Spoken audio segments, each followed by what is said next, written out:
IT 2.0లో IMA app పనిచేయనప్పుడు postman returns తీసుకోవడం ఎలాగో ఈ వీడియోలో తెలుసుకుందాం. అదర్స్లో postman and delivery management click చేసిన తర్వాత డెలివరీ ఆపరేషన్స్ అని క్లిక్ చేయవలసి ఉంటుంది. తర్వాత స్క్రీన్ అనేది ఇలా ఓపెన్ అవుతుంది.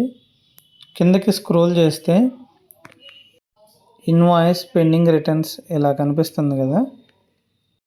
టేక్ రిటర్న్స్ అనేది క్లిక్ చేసి బ్యాచ్ నెంబర్, బీట్ నెంబర్, ఆ పోస్ట్ మ్యాన్ నేమ్ అనేది చూసుకుని ఫెచ్ అని ఎంటర్ చేసిన తర్వాత పెండింగ్ ఫర్ రిటర్న్స్ అనేది క్లిక్ చేయవలసి ఉంటుంది. ఇక్కడ ఆ ఆర్టికల్స్ యొక్క రిమార్క్స్ని ఇక్కడ సెర్చ్ బటన్లో కొట్టి కింద ఆ కన్సెంట్ రిమార్క్ డెలివరా లేకపోతే రిటర్న్ టు సెండరా అలా each and every article remark అనేది మనం ఎంటర్ చేయవలసి ఉంటుంది. అలా ఎంటర్ చేసి కింద అప్డేట్ రిమార్క్స్ అని ఉంది కదా, అది క్లిక్ చేస్తే ఆర్టికల్ యొక్క రిమార్క్ అనేది అప్డేట్ అవుతూ ఉంటుంది. ఈరోజు 18 ఆర్టికల్స్ వచ్చినాయి. 3 ఆర్టికల్స్ రిటర్న్స్ ఫోన్లోనే నేను డెలివరీ తీసుకున్నాను. మిగిలిన 15 ఆర్టికల్స్ యొక్క రిమార్క్స్ ఎంటర్ చేయవలసి ఉంటుంది.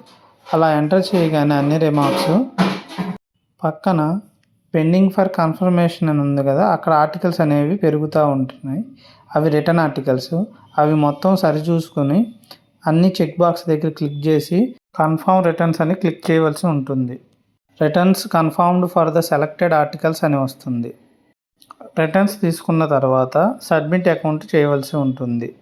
సబ్మిట్ అకౌంట్ అని క్లిక్ చేసి batch number, beat number select చేసి ఫెచ్ అని క్లిక్ చేయాలి. కింద చెక్ బాక్స్ దగ్గర మన ఆర్టికల్స్ అన్నీ సరిచూసుకుని సేవ్ అని ఎంటర్ చేయవలసి ఉంటుంది.